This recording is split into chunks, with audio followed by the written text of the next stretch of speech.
Halo semuanya, welcome. Selamat malam lagi. Wih, kacamata aku mana ya? Udah ada ternyata. Halo lo, hai. Hari ini lagi teler banget. Jadi abis vaksin. Jadi ngantuk ya tadi pas lagi sore. Pas kemarin lucunya seharian tuh kayak melek banget gitu. Kayak nggak bener-bener susah tidur.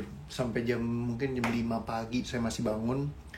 Terus tidur sebentar, jam 7.30 saya bangun lagi. Terus on terus sampai sekitar jam, tadi kayaknya jam 6-an deh ya. 6-an agak-agak ngantuk banget gitu ya, berat. Abis itu saya tidur, bluk. Ya jadi kayak seru banget emang. Ini pengalaman baru buat saya. Yang pasti sininya pegel banget gitu ya. Dan ya pengalaman pertama buat divaksin ya. Mungkin teman-teman juga banyak yang sekarang lagi eranya pada ngevaksin ya, jadi jangan sampai ketinggalan. Kalau dulu nih saya boleh kehitung terlambat karena tadinya mau ngikut vaksin company, tapi ternyata ada pergeseran jadwal, jadi akhirnya baru saya ngambil sekarang sekalian Pfizer pas sudah datang gitu ya. Nah jadi ya monggo silakan, karena kalau nggak divaksin sekarang nggak bisa masuk mall, wajib harus vaksin ya. Oke, so jadi seru-seruan. Bukannya semalam vaksinnya kemarin siang, pagi jam berapa ya kemarin? Saya berangkat tuh dari rumah itu jam 8-an, terus sampai sana jam 9-an, dan vaksinnya sampai jam 11-an lewat lah kemarin. Soalnya gara-gara memang waktu itu kayak yang kemarin saya udah cerita ya, lagi crowded banget, jadi susah gitu. Tapi sekarang udah oke. Taiwan hadir, ada Kak Meli Putri, selamat datang. Ada Kak Rofiatul Janah dari Saudi Arabia. Wow, halo Saudi Arabia, keren banget Kak Rofiatul, selamat datang. Ada Kak Devi Tiana, ada Kak Meli tadi udah Meli Putri. Ada Kak Novita Vitalia, Kak Yunita Nita, selamat malam juga Kak Yunita. Ada Kak Rami bilang antri 4 kali pindah, bener banget. Cikarang hadir, katanya Kak Rahma Agustina. Halo, selamat malam Kak. Ada Kak Tobi Ida, halo selamat malam. Baru datang juga kayaknya. Ada Kak Irene Tan, selamat datang. Kak Meita Sorong hadir, Madura hadir. Kak Zafitri Balkis, halo. Terus ada Kak Puryanti, Kak Devi Elvina, Pekanbaru, Trenggalek, Kak Mutia, Cilegon, Kak Mudaro, Gorontalo, Kak Emma Hasma, Garut, ada Kak Yanti, selamat datang semuanya. Selamat datang, welcome di acara live kita pada malam hari ini. Ya, hari ini saya akan ngebahas tema yang buat saya cukup seru ya. Jadi waktu dulu saya ingat banget ketika saya pertama kali belajar bisnis. Ya, terus ada satu pelatihnya ditanyain sama salah satu peserta yang lain ya. Waktu itu saya ikut kelas ya, kelas jadi pengusaha gitu deh ya, jadi kayak entrepreneurship. Pas lagi dulu belum seperti sekarang sudah sangat trending, banyak banget kelas entrepreneur. Dulu itu salah satu kelas yang paling tua, yang paling pertama. Mungkin kalau saya sebutkan namanya Anda pasti tahu gitu ya. Jadi waktu itu dia bilang, katanya ada yang nanya gini, coach, kalau misalkan kita masuk ke dunia entrepreneur itu kan dunia yang serba tidak pasti, kata dia. Hari ini nggak pasti, besok juga nggak pasti, kata dia. Jadi kayak gimana nih kalau misalkan ketidakpastian begini dalam kehidupan, sedangkan hidup kan butuh yang pasti-pasti, katanya dia begitu. Nah terus si pembicaranya ini kan memang seorang pengusaha yang sudah sangat sukses sekali di kala itu gitu ya. Jadi dia jawab seperti ini, hidup saya memang tidak pasti kadang-kadang. Dia bilang katanya, itulah yang jadi pertimbangannya saya. Jadi yang nggak pastinya itu ya dalam keadaan yang asik juga. Nggak pasti hari ini masuk, mungkin bulan ini cuma masuk 2 miliar, bulan depan cuma masuk 3 miliar.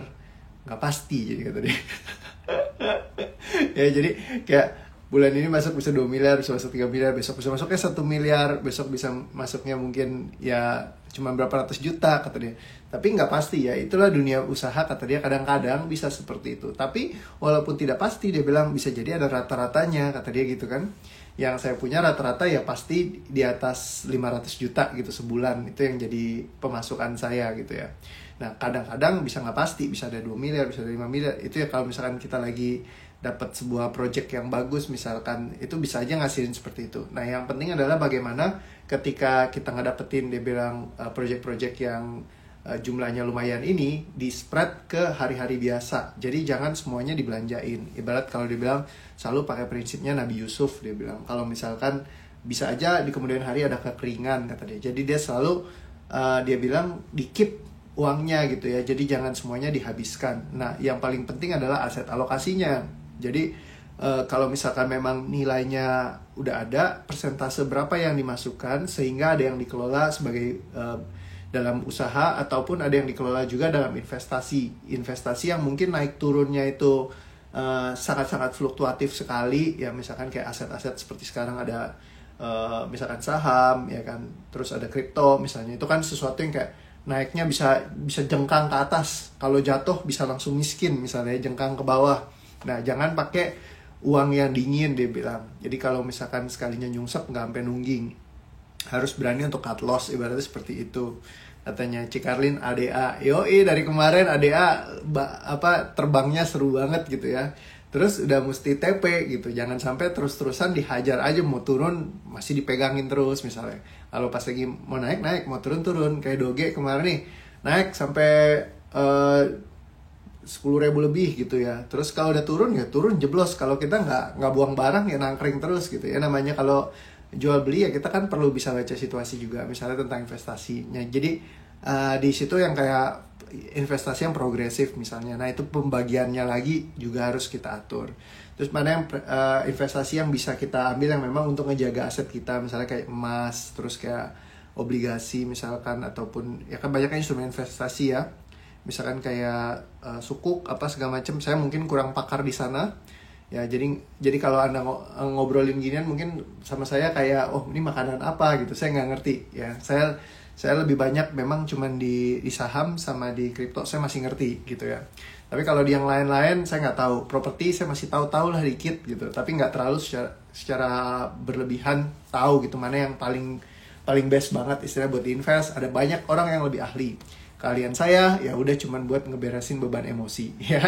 Jadi seperti itu. Kalau Anda mau tanya, ada coach, trainer yang lain yang lebih capable daripada saya, termasuk untuk dalam hal bisnis mungkin ya, karena bisnis di luar sana banyak banget yang bagus. Saya pribadi, saya juga berbisnis, tapi saya nggak mendalami secara khusus untuk di-sharingkan tentang perihal bisnis spesifik gitu ya. Tapi saya memilih memang major saya untuk tentang persoalan beban emosi untuk dilepaskan gitu ya. Jadi kalau Anda mau nanya tentang beban emosi bawah sadar mau dilepaskan, cari saya, itu udah pasti paling tepat lah kalau untuk urusan ini. Karena kalau cari saya buat yang lain, aduh, kayaknya mendingan jangan gitu ya. Kayak gitu. Oke, so jadi pas dia bilang seperti itu, oh saya jadi ngerti gitu, bahwa sesuatu hal yang pasti itu kadang-kadang ya jadi pasti gitu. Kalau misalkan dari beliau juga menyampaikan, karena pintu rezeki itu ada banyak, salah satunya yang paling banyak adalah melalui perniagaan atau transaksi jual beli. Ya, jadi bukan cuma sekedar nyari yang pasti-pasti. Kalau pasti misalkan dari kerja, berarti kita cuma punya satu pintu. Bagaimana kalau ada banyak pintu yang bisa membantu kita menghasilkan? Karena rahasia kekayaan salah satunya. Kalau Anda baca buku yang saya juga rekomendasikan kalau Anda mau baca, bagaimana menjadi seorang taipan dari Bapak William Yang. Ya, ini bukunya udah langka sekali, tapi ini salah satu buku lama yang menurut saya favorit karena sangat-sangat bagus ya untuk bagaimana caranya menciptakan kekayaan, cara-cara fondasi dasar berpikirnya. Jadi ada dua buku yang saya rekomendasikan kalau Anda mau bicara tentang membangun kekayaan atau kemakmuran. Yang satu adalah The Secret of Millionaire Mindset dari T. Harv Eker. Dari dulu saya selalu rekomendasikan itu. Ya, saya pernah ikut kelasnya juga di Singapura ya, The Secret of Millionaire Mindset ya dulu acaranya. Terus yang satu lagi saya rekomendasikan Anda baca juga buku Taipan. Ya, terus ya all time classic misalkan kayak Rich Dad Poor Dad, itu juga sangat bagus sekali. Anda kalau baca buku Taipan itu menarik karena buat saya jadi ngelihat sudut pandang pemikiran seorang Taipan pengusaha yang menghasilkan uang super banyak itu seperti apa sih gitu. Banyak orang yang bilang katanya kerjalah sesuai passion lu, terus kayak kerjain terus nanti suatu saat akan jadi sesuatu yang besar luar biasa. Nah ternyata kalau Taipan itu mereka nggak seperti itu cara pandang mereka. Mereka biasanya malah kerjain apa aja deh yang pokoknya ngasilin duit dulu, utamain cuan katanya. Kalau misalkan ada ngasilin uang, ada cuannya dikerjain pokoknya sama dia. Yang penting ngasilin uang. Terus nggak selalu bisnis itu misalkan dipertahankan sampai lama terus. Mereka siap untuk selalu manuver. Dinosaurus itu kan punah gara-gara nggak bisa adaptasi. Nah, Taipan itu mereka yang sangat-sangat jago beradaptasi. Jadi selalu geser lagi. Mereka siap untuk loncat ke sana kemari. Pokoknya yang penting kemana uangnya ada, mereka ngikutin. Ya, Jadi seperti itu. Yang penting ya tetap dalam tanda kutip tidak kayak tetap dalam koridor-koridor yang tepat ya, bukan berarti kayak menghalalkan segala cara. Karena banyak banget orang yang ngajarin, wah kita jadi manusia harus rakus, harus ini. Nah itu bergerak dari lack ya, atau kekurangan. Ya kalau kita bergerak dari kekurangan, seringkali kita mengambil punyanya orang lain, dalam tanda kutip mengambilnya itu dengan cara yang negatif. Tapi bagaimana kalau kita bergerak dari give, yaitu giving value. Ketika kita memberikan value, maka banyak berkat, rezeki, kelimpahan yang bisa datang dalam kehidupan kita. Ya, jadi dibilang di buku itu ya Taipan itu bergeraknya beda dari energinya kayak Elon Musk segala macam yang kayak bergerak sesuai passionnya, kata dia. Karena kalau kayak begitu biasanya hanya orang-orang tertentu saja yang bisa punya kapabilitas untuk capai ke level itu. Tapi dia bilang katanya lebih baik kita ya main yang sederhana aja, yang sehari-hari. Kalau ibaratnya tanda kutip mereka bilang jualan di gelodok pinggir jalan itu yang ngasilin duit, ya udah itu yang dijalanin dulu sama mereka. Dan mereka ya kumpulin dananya sampai mereka bisa jadi orang-orang super kaya kayak gitu ya. Nah jadi disiplin-disiplin kayak gini yang sangat-sangat menarik sih menurut saya dari sudut pandang ketika kita baca gitu. Jadi ada pengetahuan-pengetahuan tambahan, yaitu jadi mental berbisnisnya kita bisa terlatih gitu. Dan kita kalau kayak gini tuh mau nanyain orang tuh susah. Anda kayak misalkan mau cari orang hebat gitu ya, yang mau berbagi gitu, yang mau kasih mereka ilmunya. Ya apalagi kalau mereka kayak fight bertahun-tahun kumpulin ilmunya mereka buat di-sharing tuh susah gitu. Tapi ada orang-orang yang menuliskan ya di buku-buku ini gitu loh. Itu bersyukur sekali ya. Jadi kayak kita bisa baca, kita langsung bisa akuisisi pemikiran-pemikirannya. Tapi ya balik lagi, nggak semua yang ditulis di sana juga mungkin suitable atau berguna dan cocok Anda aplikasikan semua dalam hidup Anda. Tetap Anda yang balik lagi mengkurasinya sendiri. Sama kayak saya kalau pas baca, nggak semuanya saya terima plek-plek aja gitu. Saya selalu kayak, oke, mana yang cocok diterapkan di kehidupan saya gitu. Nah setiap orang pasti beda-beda ya, skalanya lain-lain. Nah jadi hidup dalam ketidakpastian bukan berarti itu sebagai sesuatu hal yang negatif juga. Bisa jadi tidak pasti itu justru ya hal-hal yang bagus juga gitu ya. Dalam artian yang penting kita perlu bisa untuk risk manajemennya. Kalau kata Pak Tong Desem Waringin, risk management itu ya jadi kayak ya benar-benar kita atur gitu. Resiko-resikonya bisa sampai mana supaya tidak saling mempengaruhi satu sama lain. Kalau dia bilang jangan taruh telur di satu keranjang, itu salah satu patah yang dia sering pakai. Jadi kalau Anda baca bukunya, mungkin referensi yang tambahan Anda bisa buka di Life Revolution Pak Tung Desem Waringin, sangat saya rekomendasikan. Buku yang juga sangat bagus sekali. Beliau selalu bicara tentang aset alokasi. Jadi taruh uangnya itu harus tahu di mana supaya nggak nyasar-nyasar. Ya, jadi bisa bantu untuk soal di bidang kelimpahannya gitu ya. Karena kalau misalkan kita semuanya di satu titik, kalau ada apa-apa, kalau menurut beliau jadi nggak tahan guncangan, dia bilang. Sedangkan kalau market itu kan selalu bisa berubah. Ya, kalau katanya Kerwin Rae, pembicara internasional nomor 1 di Australia, ya dia bicara psikologi keuangan juga ya, dan psikologi pebisnis. Nah dia mengatakan bahwa kalau misalkan namanya bisnis ya uang itu mencintai struktur. Kalau Anda punya struktur keuangan ya, jadi resiko itu bisa termanage, jadi resikonya jadi lebih kecil gitu. Kita bisa tetap ngejaga gitu ya secara garis besar. Jadi dia mengatakan money love structure. Jadi uang itu menyukai struktur. Kalau struktur keuangannya misalkan di nilai mata uang lagi kuat, uang akan lari ke sana.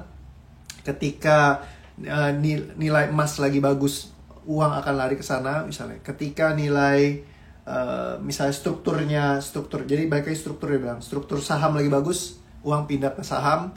Strukturnya misalkan di properti lagi bagus, uang pindah ke properti. Jadi udah pada tahu gitu langkah-langkahnya kemana. Kayak sekarang misalkan properti lagi hancur, lagi turun nih habis-habisan gitu ya. Terus karena COVID banyak yang berantakan, tambah PSBB, tambah pada pusing, tabungan udah pada kekuras, udah nggak bisa bayar lagi cicilan properti. Banyak yang jual properti dengan harga yang sangat-sangat diskon sekali, luar biasa.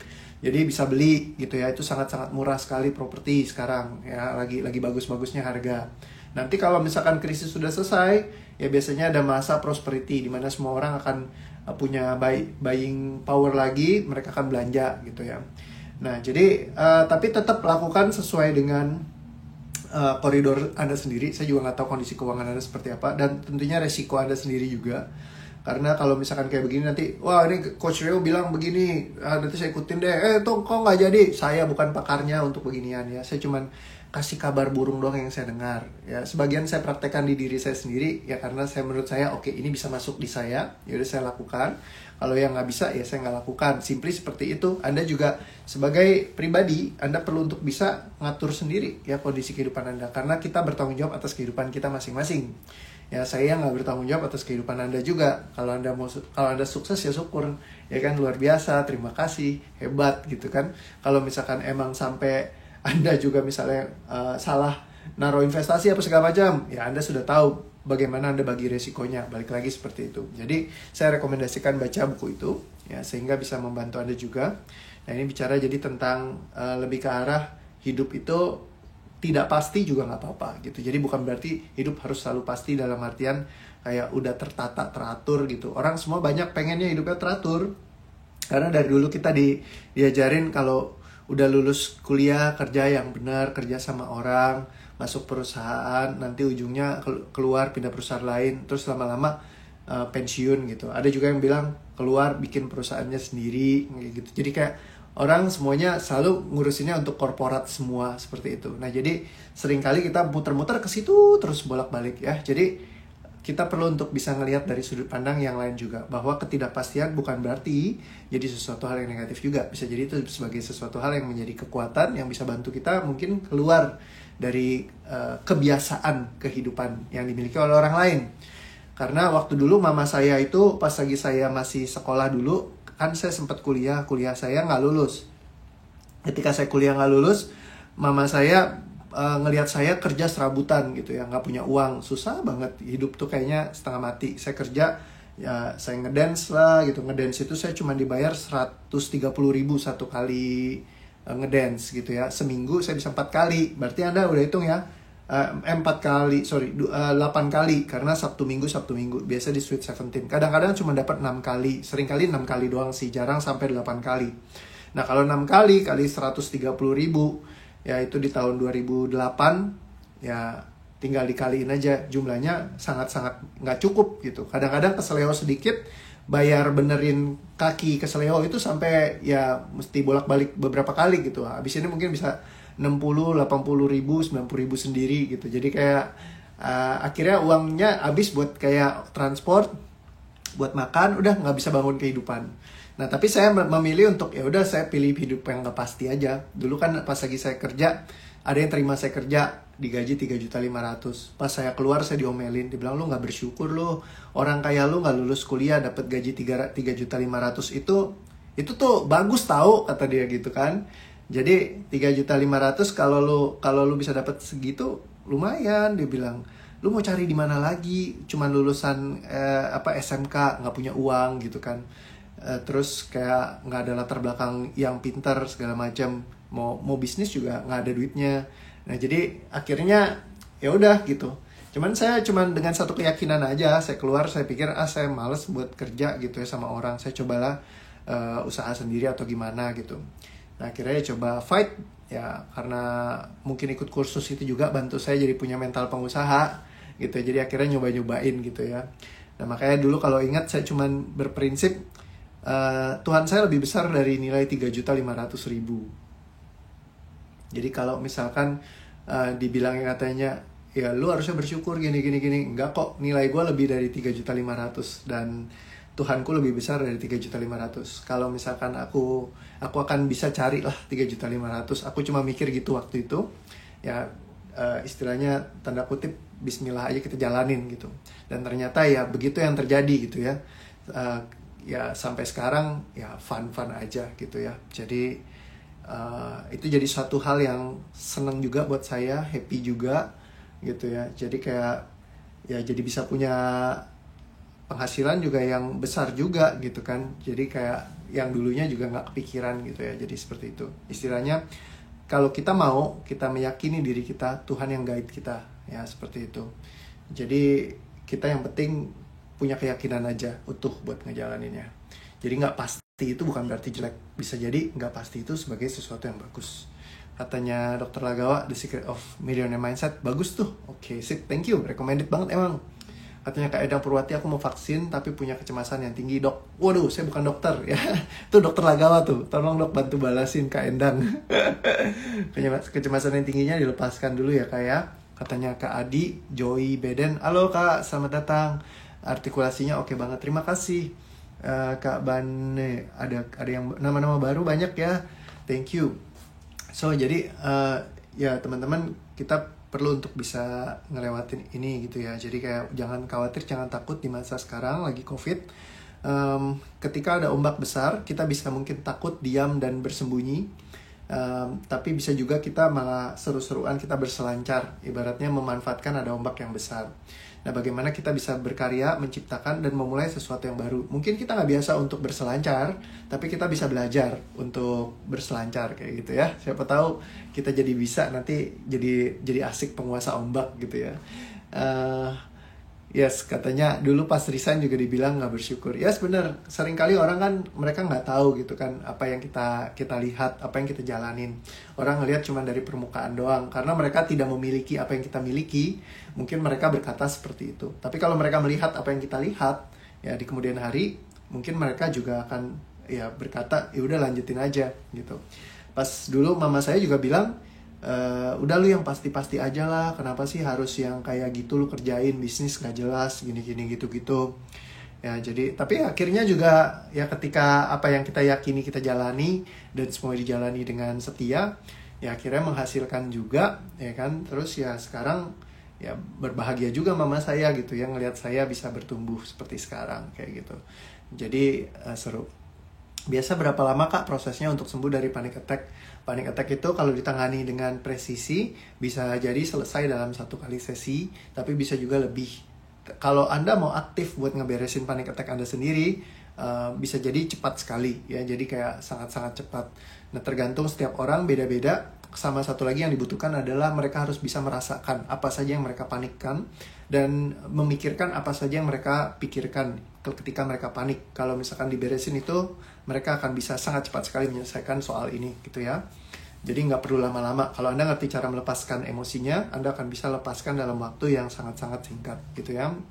Oke, berlimpah berkat banget katanya Kak Sune. Oke, sip, good. Hitungan menit kalau kata Kak Rahmi. Yes. Katanya Dokter Lagawa 10 menit kurang. Oke, yes, bisa juga seperti itu ya. Jadi setiap orang punya ukuran berbeda-beda karena paniknya mereka itu biasanya lain-lain, termasuk juga kalau kepanikan kecemasan itu satu elemen yang terdiri dari berbagai sumber emosi yang lain-lain. Melepaskan step emosinya hanya butuh hitungan menit atau detik ya, tapi kadang yang jadi kesulitan orang itu adalah menemukan emosinya apa aja. Jadi syaratnya adalah Anda bisa ngerasain emosi Anda apa ya, terus Anda mau melakukan sesuai langkah yang saya kasih. Karena banyak ada orang yang kayak mereka nggak mau lakukan langkahnya, lakukannya langkahnya sendiri. Nah, itu yang menghambat mereka kesulitan sendiri ya. Terus jadi kayak aduh kok saya belum bisa melepaskan ya. Kalau misalkan dia ngikutin langkahnya tepat, itu pasti akan bisa terlepaskan ya, kayak gitu. Kok please saya sudah DM, kalau sempat dibalas ya kok. Terima kasih bro Adi. Kebetulan saya memang nggak balesin DM, biasanya admin yang balesin DM semua. Saya biasa ngebalesin, jawabin cuman pas lagi di live aja. Sama kalau di sesi tanya jawab setiap Jumat. Jadi kalau setiap Jumat saya ada tanya jawab live, jadi Anda bisa langsung ikut di Zoom gratis ya, kita bisa tanya jawab. Atau pas lagi di kelas, kalau saya lagi ngadakan kelas, saya biasa ngadakan kelas di setiap hari, bukan setiap hari ya, kadang-kadang sebulan sekali ya di hari Jumat ya. Nanti ini hari Sabtu nanti ada tanggal 28 itu ada kelas barengan. Kalau mau ikut hop on ya, buat bagaimana belajar untuk melepaskan beban emosi bawah sadar kita yang nyangkut ya. Gimana sih kok rahasianya teman-teman pada bisa ngelepasin beban emosi bawah sadarnya dalam hitungan menit aja. Jadi belajar ya, jadi seperti itu. Kok teman saya mau lupain mantan bisa gak? Kok bisa ya ini. Bisa gak dok? Ini jadi nanya sama Dokter Lagawa apa sama saya nih? Karena saya bukan dokter ya. Sekali lagi saya konfirmasi, saya bukan dokter, saya bukan psikolog, saya bukan psikiater ya. Saya adalah penggiat dari teknologi pikiran ya, karena saya suka tentang teknologi pikiran jiwa. Saya mempelajarinya lebih dari 10 tahun. Saya ikut course, jadi banyak trainingan yang saya ikutin. Balik lagi kalau misalkan Anda nanya trainingannya apa Coach Reo, ada banyak ya. Ini sertifikat saya, ada bejibun gitu ya. Jadi dari segala macam bidang training segabreng gitu. Nah ini dari selama 10 tahun saya kumpulin gitu ya. Dan ini cuma sebagian sedikit, banyak sekali yang saya nggak catetin, banyak sekali yang saya nggak tulis-tulisin ya. Jadi kalau misalkan mau adu isi otak, lumayan banyak lah, walaupun saya nggak ngerti teknis. Jadi kalau Anda tanya misalkan ini klasifikasinya apa, namanya apa, istilah-istilah, saya nggak ngerti. Tapi kalau untuk melepaskan emosi, cari saya bisa. Ya, jadi seperti itu. Saya paling ngertinya itu doang. Saya cuma ngerti menyelesaikan. Saya nggak ngerti untuk kayak mendeskripsikan, kayak istilah-istilah. Saya nggak ngerti istilah, tapi saya bisa menyelesaikan. Bantu Anda menyelesaikan. Yang menyelesaikan tetap Anda ya, bukannya saya. Saya bisa bantu Anda menyelesaikan. Aku niatkan dan menerima untuk mengikuti langkahnya kurang dari 5 menit terlepas, kata Kak Carlia. Thank you Kak Carlia ya buat sharingnya. Gimana cara ikut kelasnya? Kok silakan daftar ke 087 8 4 kali 93838 ya, atau bisa cari di link tree-nya di OETRT ya, silahkan. Satu lagi Kak, GERD asam lambung emang ada hubungannya sama panic attack? Sangat-sangat berhubungan. GERD asam lambung adalah karena kecemasan itu sangat tinggi. Caranya gimana tahu ini GERD asam lambung saya karena kecemasan atau karena memang fisik saya sakit? Gampangnya gini, kalau emang karena fisiknya sakit, Anda minum obat sembuh total, hilang, nggak balik lagi. Tapi kalau datang lagi, balik lagi, datang balik, terus dokter bilang, oh ini kayaknya gara-gara masalah pikiran, nah berarti ya karena pikiran.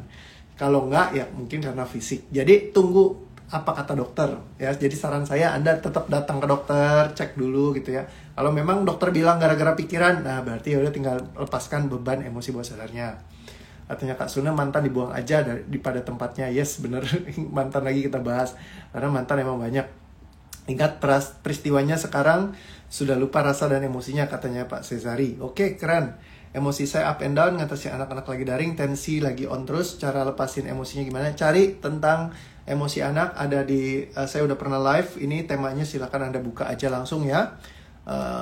Saya trauma after COVID, sampai cemas, panik, selalu ketakutan setiap hari. Ada di Linktree ada video gratis tentang COVID, melepaskan ketakutan COVID, silakan nonton gratis ya. Itu khusus dibikin sama saya buat Indonesia, DOA for Indonesia, melepaskan emosi gratis terkait dengan COVID. Jangan dilupain Kak, saya lepaskan saja, ketemu mantan jadi nyesel mantannya. Oke. Bro Andrew Leonard sharing, alumni GERD yang cengok hilang dalam hanya 5 menit saja. Yes, Bro Andrew waktu itu sempat susah tidur, harus minum obat segala macam, terus juga punya masalah GERD juga, 5 menit doang dilepaskan hilang ya. Jadi itu thank you Bro Andrew buat sharingnya. Kalau sariawan apa hubungannya dengan emosi? Wah itu saya nggak tahu dah tuh. Sariawan minum obat aja itu obatnya udah gampang banget kok, kecuali sariawan terus berkali-kali, nah mungkin itu gara-gara emosi. Kita perlu untuk cari tahu ya lebih mendetail lagi. Makasih Kak infonya, sehat terus. Terima kasih juga sama-sama Kak. Saya bolak-balik dirawat gara-gara mah, fix dari pikiran ya. Bisa jadi kalau misalkan dokter bilang ini gara-gara pikiran, datang aja ke sini gitu ya. Kalau misalkan enggak, coba dicek dulu ke dokter ya. Jadi seperti itu. Tapi kalau memang udah dirawat bolak-balik, bisa jadi karena itu. Katanya Kak Jevan Vina, yang GERD udah lenyap, angkat tangan juga. Oke ya. Sip, thank you semuanya. Jadi seperti itu, habis nikah selalu baper, lepaskan saja. Dan balik lagi ke tema kita tentang ketidakpastian. Kapanpun ketidakpastian menurut Anda adalah sebagai sesuatu hal yang mengerikan. Perhatikan semuanya. Semuanya ada di dalam tubuh fisik Anda terkait dengan ketidakpastian. Kapanpun Anda merasa ketidakpastian itu sebagai hal yang menyeramkan, menakutkan, berbahaya, dan segala hal yang lainnya terkait dengannya, dan semua yang menghalangi Anda melepaskannya. Silakan Anda cek di dalam tubuh fisik Anda. Perhatikan. Semua yang menghalangi Anda melepaskannya, semua ikatan, janji, keterikatan, belenggu, kalimat, perasaan, ucapan, keputusan, ketidakingginan, ketidakikhlasan, penyangkalan ya, semuanya diterima, diikhlaskan, dicabut, dibatalkan, ditiadakan, dilepaskan. Tarik nafas pelan, terima, ikhlaskan, dan lepaskan. Hembuskan. Dan semua rasa terkait dengan hal ini yang ada, semuanya diterima, diikhlaskan, dicabut, dibatalkan, ditiadakan, dilepaskan. Tarik nafas pelan, terima, ikhlaskan, dan lepaskan. Hembuskan. Katanya Kak Sadam Ismu Aziz, link Zoom-nya di mana coach mau ikutan kelas? Kalau link Zoom gratis di Telegramnya di OETRT. Jadi kalau Anda punya aplikasi Telegram, Anda masuk Telegram di OETRT. Zoom biasa saya akan bagikan di setiap Jumat secara gratis. Kalau kelas publik yang saya akan adakan nanti hari Sabtu, ya, Zoom itu untuk tanya jawab doang. Kelas publik hari Sabtu saya akan adakan. Itu silakan daftar di 087 8-nya 4 kali 9 3838, atau Anda tinggal cari aja di Linktree ya. Sekali lagi 087 8-nya 4 kali 9 3838 ya. Langsung kontak ke sana aja kalau mau daftar. Bang, kena anxiety. Oh ya, semoga lekas sembuh. Oke ya, terima kasih. So, kalau tentang anxiety Anda bisa baca di belakang. Kemarin saya udah pernah live beberapa kali tentang anxiety. Anda bisa ngeliat lagi ya, kayak gitu. Oke, so terima kasih. Koreo, kalau hipertensi penyebabnya apa dan gimana cara ngatasinnya selain menghindari makanan? Hipertensi erat sama emosi, kekesalan, kebencian, kemarahan. Ya, itu yang diberesin kalau dari segi pikiran. Ketika dibereskan, biasa pengaruh ke tensinya langsung pengaruh banyak. Ya, jadi kayak gitu. 087 8-nya 4 kali ya, katanya Kak Yuni kurang 1 angka 8-nya ya. Oke, katanya Kak Widi plong nguap. Sekali lagi ya, semua hal yang di tubuh fisik Anda terkait dengan ketidakpastian. Kapanpun ketidakpastian sebagai sesuatu hal yang mengerikan, menyeramkan. Apapun yang menghalangi Anda melepaskannya. Jikalau ada janji, ikatan, sumpah, kata-kata, belenggu kalimat, perasaan, ucapan, keputusan, ketidakikhlasan, semua pemikiran, semua keraguan, semua kebingungan, dan ketidakyakinan, juga semua penyangkalan yang ada dalam diri Anda, semuanya diterima, diikhlaskan, dicabut, dipatahkan, diterkatakan, dilepaskan. Semuanya. Tarik nafas pelan, tahan, terima, ikhlaskan, dan lepaskan. Hembuskan. Dan semua rasa terkait dengan hal ini yang ada di dalam diri Anda, kapanpun dan dimanapun, Anda tidak bisa menggunakan kesadaran Anda untuk menyadari bahwa Anda memiliki semua kapabilitas untuk menciptakan hidup Anda sendiri. Dan bersenang-senang atasnya, menciptakan banyak berkat, kelimpahan, rezeki dalam kehidupan Anda. Dan semua yang membuat Anda malas, susah, tidak yakin, semua kebingungan apapun, semua diterima, diikhlaskan, dicabut, dipatahkan, ditiadakan, dilepaskan. Semua dari dalam tubuh fisik Anda. Tarik nafas pelan, terima, ikhlaskan, dan lepaskan. Hembuskan. Oke, sip. Hopefully lebih lancar lagi, happy lagi, asik lagi. Terima kasih semuanya, sampai ketemu lagi besok ya. Jadi have fun. Nanti besok kita berarti sesi belum ya, besok belum tanya jawab ya. Besok kan baru hari Kamis berarti ya. Jadi besok kita masih live lagi jam 8.30 seperti biasa. Terima kasih semuanya. See you again, love you all. Ya, hidup ini nggak perlu yang pasti-pasti, ya fluid aja gitu yang ngikutin. Dan terus fluidnya naik ke atas. Kayak kalau chart itu Anda baca ya kayak gini, mungkin ada ups and downs-nya, tapi naik terus ke atas terus ya. Jadi nggak turun-turun kayak harga emas gitu yang bernilai gitu ya, naik terus gitu. Walaupun ada turunnya kadang dikit, naik lagi, turun dikit, naik lagi kayak gitu. Oke sip, thank you semuanya. See you again, love you all, bye-bye, dah, thank you.